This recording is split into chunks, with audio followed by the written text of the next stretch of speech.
Saudações, pessoal. Aqui é o Anderson Amendoquim e mais uma vez na nossa parte de entretenimento vamos trazer uma entrevista do meio literário. Comigo hoje está o Denilson, da Clock Tower Editora, né, que atualmente está aí com o lançamento O Rei de Amarelo, numa edição de luxo, né, e ele vai contar um pouquinho da trajetória da editora e os produtos que ela está lançando atualmente. Saudações, Anderson. É um prazer falar com vocês e com todos os ouvintes aí. Meu nome é Denilson Risse. Eu comecei em 2004 um site sobre o escritor americano falecido H.P. Lovecraft. Esse site é o sitelovecraft.com, né? Esse site com o tempo foi atraindo atenção acadêmica, era um portal para complementar outros sites e acabou ganhando uma certa notoriedade. Os acadêmicos se interessaram, começaram a contribuir com ele, traduções, e-books, então ele foi tomando uma forma e virando um portal, né? Hoje ele é o primeiro lugar da página de pesquisas Google e a gente foi tendo vários projetos, ideias e culminou aí com a ideia de desenvolver um livro bem elaborado, que a gente sentia falta disso daí, com obras de H.P. Lovecraft. Aí já passou, seria o início de uma nova fase, que seria a criação de um livro, né? Isso é interessante porque ainda hoje a gente não temos muito material relacionado a essa fantasia de terror, de ficção científica mais dark, por assim se dizer, aqui no Brasil, né? Apesar de estar crescendo isso em consequência dos inúmeros seriados e filmes que têm saído sobre o assunto, né? E obviamente acaba trazendo o interesse do público por livro. Mas até pouco tempo atrás era muito difícil você achar alguma obra completa com as histórias de H.P. Lovecraft, o criador de, entre vários personagens, aí, o famoso Cthulhu, né? E o site Lovecraft começou a reunir esses materiais, disponibilizar e-books, linkar, trazer informações sobre filmes que eram feitos no mundo todo sobre esse autor. Correto. E a gente começou a disponibilizar bastante materiais, principalmente e-books, né? Alguns trailers de filmes completos, dos poucos filmes bons, né, sobre o autor. Inclusive destaco aí o filme Dagon, do diretor Stuart Gordon, como um dos grandes filmes aí sobre um conto do autor, né? E outros mais. E aí chegou num dado momento que a gente sentiu a necessidade de ter um livro que fosse um compêndio, uma antologia, reunisse contos, poesias e ensaios, desse uma visão mais abrangente aí, não só do trabalho, como da vida do autor, né? Então esse foi o novo passo. Amigos desse site, colaboradores, né? E outros mais se juntaram a mim aí, através da internet, e começamos uma tradução, né? E essa tradução foi ao longo dos anos. Também começamos o projeto aí de uma capa. A princípio a gente não sabia como fazer um livro, o processo editorial, e a gente foi aos pouquinhos aí aprendendo, e aos trancos e barrancos aí, em 3 anos conseguimos fazer esse livro, e havia necessidade de ter um registro desse livro. Seria o número ISBN e uma ficha catalográfica. E para isso, a gente criou uma editora, demos o nome de Editora Clock Tower.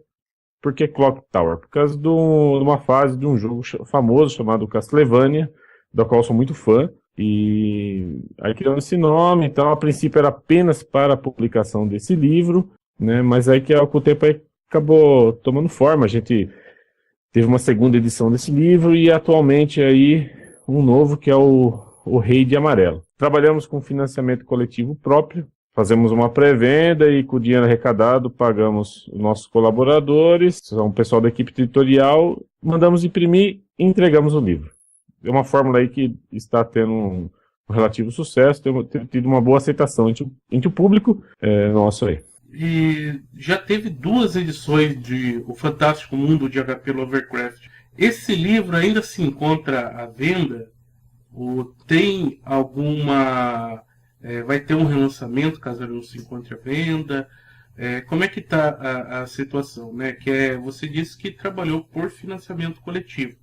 Isso, exatamente. E como é costume nesse tipo de tarefa, geralmente os colaboradores que contribuem para a produção do material, eles mesmos acabam consumindo todo o estoque. Isso é bastante comum com publicações de livro, quadrinhos, jogos de videogame. E quanto aos livros que vocês fizeram nesse sentido aí? Fantástico Mundo de H.P. Lovecraft. Então, Anderson, o livro é o seguinte, fizemos uma primeira edição e ela teve muito sucesso e foi nesse esquema aí. Quando o livro foi impresso, já estavam todos os exemplares vendidos. Nós trabalhamos dessa forma. Infelizmente,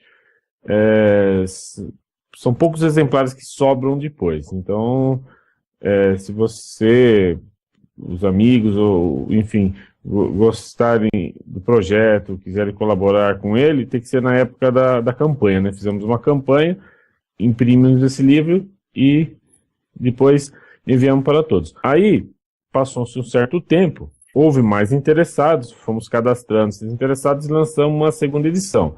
A segunda edição, ela tem um pouco menos página aí que a primeira, mas é, na verdade, o mesmo livro, né? Apenas a formatação está um pouco diferente, um pouco mais otimizada, tamanho de letras normal, espaçamento entre caracteres também. Aliás, uma coisa que eu queria comentar, a gente nasceu assim com a proposta de ser uma editora diferente. Uma editora que prezasse pela qualidade do produto, do livro, né? Acima de qualquer coisa. Capa, páginas, tamanho de letras. Então, esse é o diferencial, né? Um livro livros, né? Feitos de fãs para fãs. E que a gente tivesse bastante contato com o público leitor. Que pudesse dar ideias, sugestões, críticas. Isso durante todo o processo de produção, né?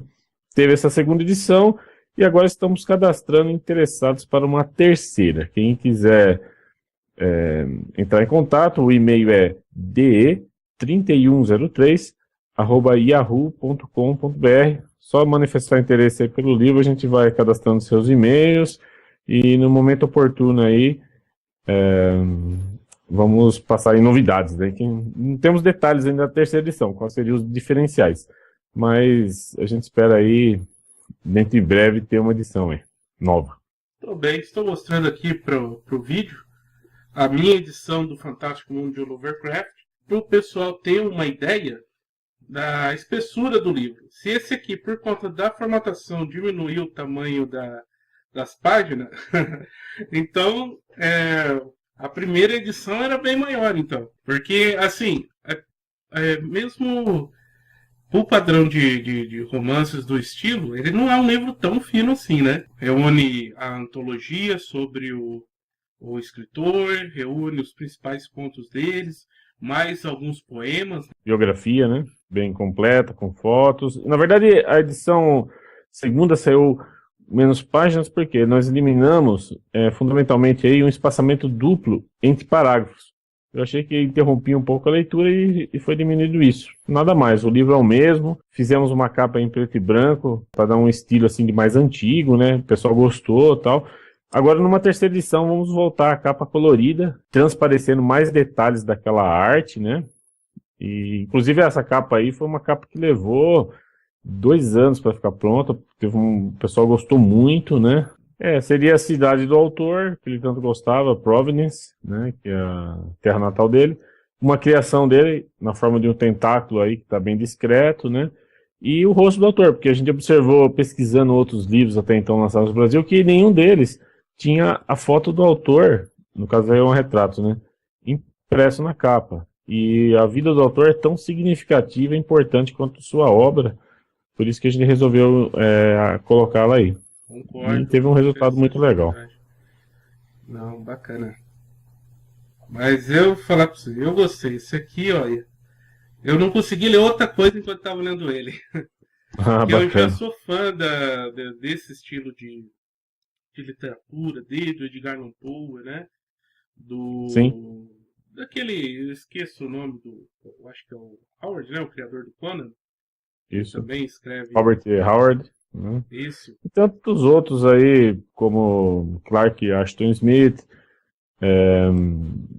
Sheridan Le Fanu e tantos autores aí do passado esquecidos, né? E a proposta nossa aí é trazer esses autores, independente se eles têm apelo comercial ou não têm.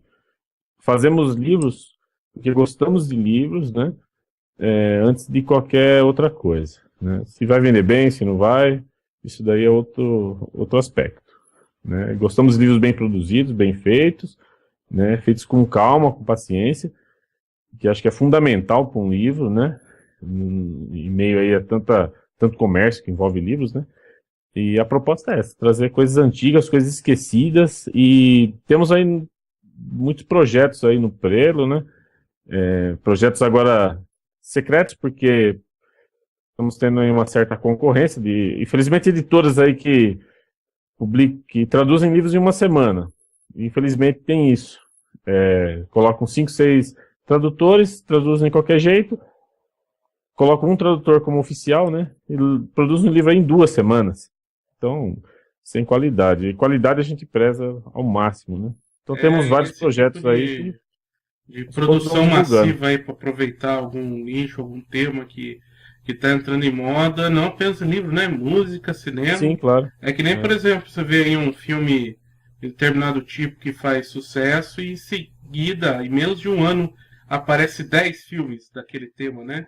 é Como se verdade. fosse Livros é. também, né? E no Às vezes. mercado literário não é diferente, então, pelo visto. É verdade.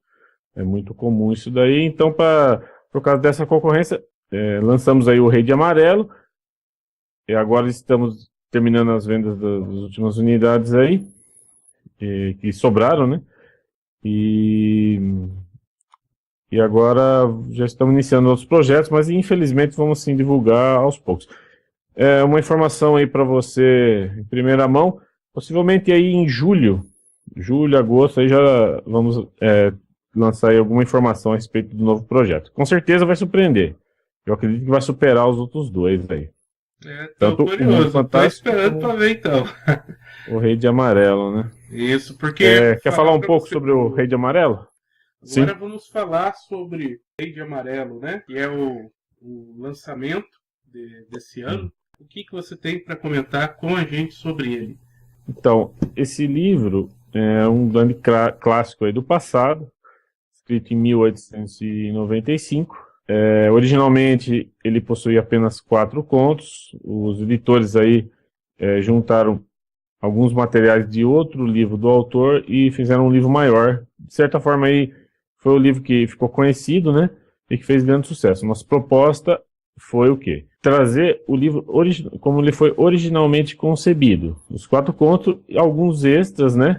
Nome dos colaboradores aí no livro, das pessoas que compraram, capa dura, fita marca-página, papel especial, uma biografia muito interessante, contendo aí informações que obtive de escritores famosos, aí, especialistas na obra dele. Foi tudo uma pesquisa, né? E também de recortes do The New York Times, que é assim, uma das poucas fontes aí de informações sobre a vida do autor, já visto ele ser uma figura notória aí da vida social americana na época. Sobre o livro, fantasia e horror, de certa forma, são precursores aí do mito de Cthulhu de H.P. Lovecraft. Então, quem gosta aí de fantasia, terror, é um livro mais que recomendado, né? Inclusive que o próprio Lovecraft faz referência a algumas histórias do Rei de Amarelo dentro das obras dele. Não tem isso daí também? Tem. Inclusive no conto A História do Necronomicon, no microconto, né, ele cita aí o livro Rei de Amarelo como um livro lendário, né? Que tem toda uma mitologia, lendas aí que se formaram a respeito desse livro, como se fosse o Necronômico do Lovecraft, né?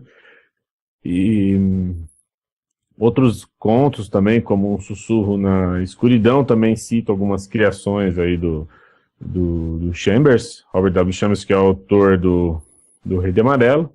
Então vale muito a pena, né? São contos que prendem muita atenção.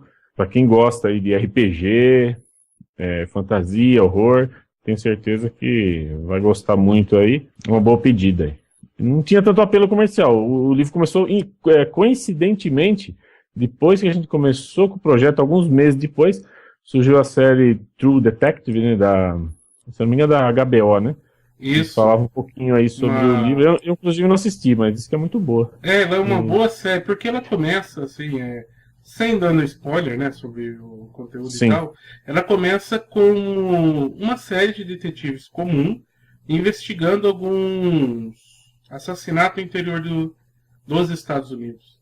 E a partir do momento que eles vão se aprofundando nas investigações, vão descobrindo alguns segredos do que está por trás desses assassinatos, desses sequestros, né?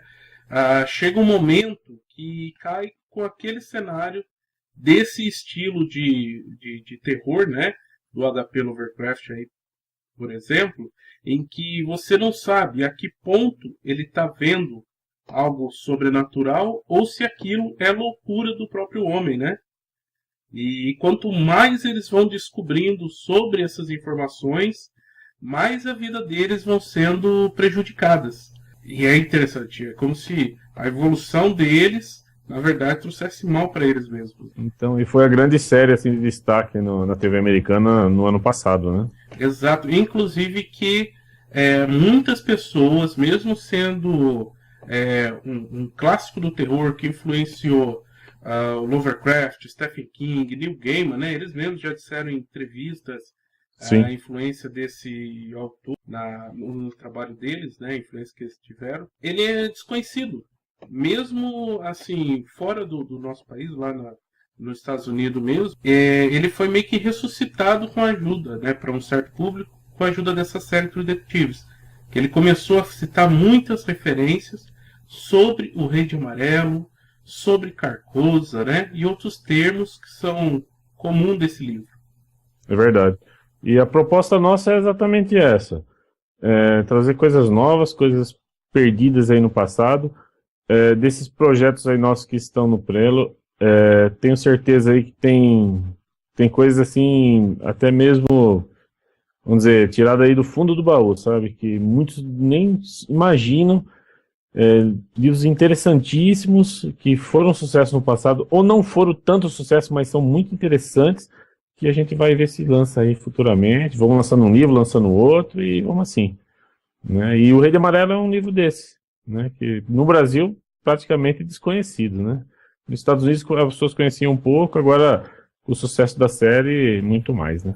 E também teve uma outra referência a ele que fez algumas pessoas procurar pelo livro, que é curioso de comentar, que foi na atual série de livros, Crônicas de Gelo e Fogo, né, conhecido pela série da HBO também, Jogos dos Tronos, Game of Thrones, que há um local naqueles mapas chamado Carcosa, e que o autor colocou em homenagem a esse livro, do Rei de Amarelo. Ah, legal, eu também não sabia, realmente é uma informação curiosa aí pra mim. Que é interessante pra você assim, ver, né? Nicho, essas culturas de nicho assim que eu falo, que não são comum para a grande massa. Elas se tornam depois, né? São cult, né? De certa forma. São cult de certa forma. E depois elas vão se popularizando e se tornam produto para a massa. Aí começa a surgir vários produtos relacionados e tal. Mas o público da cultura inicial, popular, o público que dá partida a isso daí, ele é muito curioso. Então, por exemplo, você tem um seriado que faz uma referência rápida a determinada obra. E o pessoal vai atrás, descobre o que é, divulga na internet, e o pessoal interessado nisso começa a procurar. A exemplo do True Detective, do Games of Thrones, né, com suas referências a esse livro. Então, esses aí são obras boas, né? Mas tem tanta porcaria, tanta coisa. Outro dia eu fui visitar uma livraria aqui na minha cidade. Lógico, é opinião pessoal, né? Mas tantos livros aí que a gente vê que são produtos de marketing, não tem, assim, conteúdo interessante, que acabam vendendo tanto, e ao mesmo tempo tem tanta gente ansiosa, assim, por ler coisas boas, né? tiveram sucesso, que já foram testadas aí, que vale a pena ser redescobertas, né? É verdade, Então, isso aí. essa E é a isso é proposta uma que temos. preocupação constante, né? É que assim, as editoras em geral, elas é uma empresa quase sempre com acionistas, as editoras maiores, ela tem Sim, preocupação de gerar números, né? Então tem até mesmo aquele seriado Simpsons, você deve conhecer. sim, claro. Eles têm um episódio em que eles falam sobre isso, em que a Lisa descobre que, na verdade, a autora de um dos que ela gostava, que era uma espécie de cópia do Harry Potter, né? Que tem lá no desenho do Simpson, a autora, na verdade, ela foi montada. Era uma atriz contratada e o livro em si foi escrito por um grupo de escritores e tal. E acabou com aquela magia, né? De tipo, tem a escritora. E aí o Entendi. Homer, em vez de consolar a filha, ele resolve juntar um grupo na cidade de Pigfield para escrever um livro sobre trolls adolescentes e Sim, utilizar, aplicar essa espécie de golpe, né, de autor assim. E é engraçado que um dos ajudantes deles é o Neil Gaiman, só que o Neil Gaiman no Simpson não sabe escrever. É, é, e ele fala, né, da forma de humor que é comum no seriado, ele exatamente critica esse ponto também, né? Em que as principais editoras, aqueles que têm acesso ao marketing, eles geralmente criam produtos que são rápidos de vender e que não têm exatamente qualidade, né? o objetivo é outro, né? Uhum. Então a Aí proposta por nossa isso a gente serve. precisa de campanhas de financiamento coletivo, né? Precisa de sites de fãs mesmo que reúnem obras boas, obras clássicas que muitas pessoas acabam não conhecendo, né? É verdade. Quero aproveitar a oportunidade para deixar o pessoal que está vendo o vídeo alguns links, né? O nosso site Lovecraft é www.sitelovecraft.com. O site da editora no momento está sendo reformulado, talvez quando você ver esse vídeo ele já esteja novamente no ar, que é o www.editora-clocktower.com.br. Nosso Twitter é @clocktowerpress e basicamente esses são os nossos links. Também o do Facebook, facebook.com/editora Clocktower, que é o principal. Lá tem tudo sobre nossos lançamentos, nossa proposta, ideias e opiniões de leitores e tudo mais aí. E claro, para ajudar a ter um acesso mais fácil, todos esses links citados estão na descrição desse vídeo, né? É só olhar ali da descrição, dar um cliquezinho e conhecer o trabalho da editora Clock Tower. Tem mais algum recado, Denilson? Não, basicamente é isso daí, né? Espero contar com o apoio de todos aí, próximos projetos. Acredito que em julho ou agosto a gente já divulgue um novo livro que está a todo vapor, né? E com certeza aí vamos voltar a falar aí outros assuntos. Obrigado pela oportunidade, desejo de sorte com essa nova empreitada, esses vídeos. E um abraço a todos aí. Tá certo. Muito obrigado, Denilson. E muito obrigado você que está assistindo. Não esqueça de clicar no joinha, não inscreva-se, para continuar acompanhando as nossas outras entrevistas. Valeu!